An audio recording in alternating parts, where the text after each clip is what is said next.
Виртуални и реални пътешествия из България по пътя на доброто. Формирането на нравствени ценности у учениците в позитивна образователна среда е една от основните задачи в Първо СУ Свети Седмочисленици. Възпитателните ни стремежи са многопосочни по съдържание: любов към родина и род, усещане за свързаност в обкръжаващия свят, желание за съхраняване и разпространяване на културно-историческите ценности на Отечеството. През изминалата учебна година проведохме необичаен и емоционален учебен ден на колела. Отправихме се на екскурзия до величествения град Велико Търново. В сърцето на града, на върха на хълма Царевец, учениците имаха възможност да се потопят в богатата и славна история на България и да се запознаят с важни моменти от нашето минало. С възторженост учениците разгледаха крепостните стени, двореца и църквите, където се разигравали важни исторически събития. Екскурзията имаше образователна и възпитателна насоченост, като целта беше да се запознаят учениците с историята на България, да им се предостави възможност да посетят значими исторически обекти и да допринесат за възпитанието в нравствени ценности и формирането на позитивни междуличностни отношения. Ученето извън класната стая продължи с екскурзия до село Свещари и град Разград. Там учениците посетиха свещарската гробница и археологически резерват Абритус.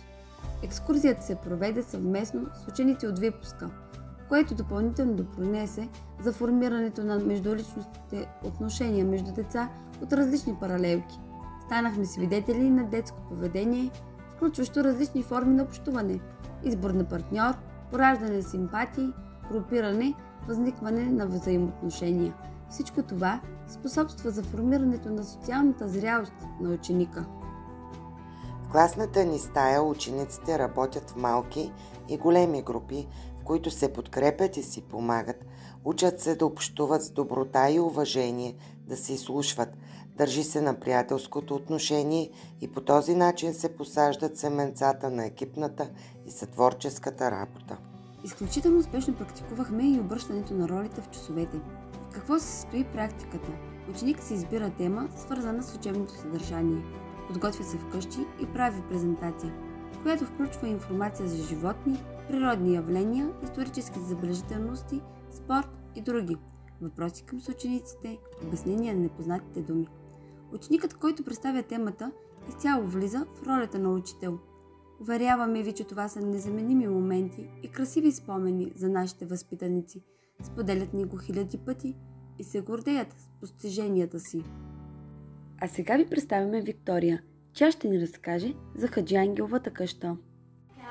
Когато Хаджи Ангел построява къща на Хаджи Ангел, заръката му към майсторите била да е 2-3 пръста по-висока от на съседа му Вичо Бърнев. Днескашната свещарова къща. Обаче съдбата за тази къща, Хаджи Ангеловата, не била хубава. През дните януарски дни на 1878 година, дни преди освобождението на България и на Търговище, редовната турска войска се оттеглила от Търговище и заминала към Шумен. И тогава оставила града в ръцете на озверелите башибозъци и черкети. Смятаме, че сърцето на нашата практика е урокът ни по родолюбие. Аз обичам България. 3 думи, които всеки от нас трябва да носи в сърцето си и да ги изрича при всяка възможност. Да обичаш и да се гордееш истински със своята родина означава да я познаваш. Това е нашата мисия като учители и възпитатели – да възкресим спомена за паметни моменти от най-бурните и величави времена в нашата история. Как възникна идеята за този тържествен учебен час? Дискутирахме с децата какво значи патриотизъм, национализъм, толерантност по отношение на съвместно съжителство на различни етноси, религии и култури на една територия, обединени в една държава с единни закони. Определихме дата за урока състезание и поканихме родителите. Традиционно урокът започна с химна на България, както между впрочем започва всеки учебен ден в нашия клас. Следваха 6 кръга с въпроси, в които учениците показаха знания за миналото на нашия народ и редиха пъзели с изображения на празници и обичаи. За празничното настроение допринесоха и подготвените музикални загадки. В края на часа родителите признаха, че самите те са изненадени не толкова от знанията, които децата им са показали, а по-скоро от желанието и спортния хъс, с които са участвали в урока, от амбицията да докажат, че знаят и то повече от другите. Ние като техни учители се гордеем с тези малки патриоти, които носят България в сърцето си и познават и уважават нейната история. Те гордо заявиха с ръка на сърцето: "Аз обичам България."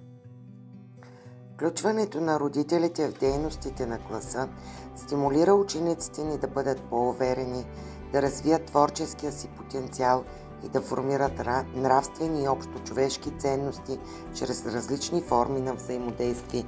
Родителите участват в живота на класа ни, като помагат за изготвянето на костюми и декори. Ще ви разкажем за коледното ни тържество. Вълшебна приказка, изпълнена с български традиции, под наслов "Да правим добро". А вие вярвате ли в коледните приказки? В тях се разказва за какви ли не вълшебства и чудеса. Така започна драматизацията на приказката 12 месеца. Добро и зло традиционно водят борбата помежду си. Знанията за нравствените ценности, които учениците ни получават чрез художествените произведения в играта, се обективизират и превръщат в жизненно-социална ориентация към другия човек. Детето влиза в роля и пресъздава постъпките на литературните герои, като влага и оценъчно отношение, прави и изводи. Учениците ни разбраха, че е важно да бъдат преди всичко хора, да понасят с кураж и достоинство трудностите, пред които те изправя съдбата, да не откликват със злоба, алчност, завист и мъст.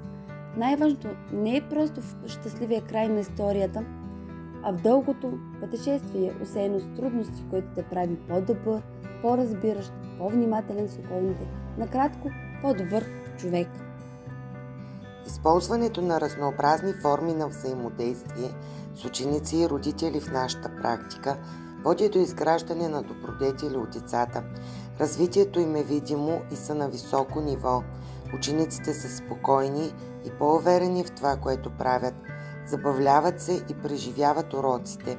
При родителите е на лице ясна изразена представа за това, че включвайки се в различни дейности като партньори и самишленици, спомагат за формирането на нравствени ценности от децата, толерантност, уважение, доброта, което спомага и за установяването на положителни междуличностни отношения.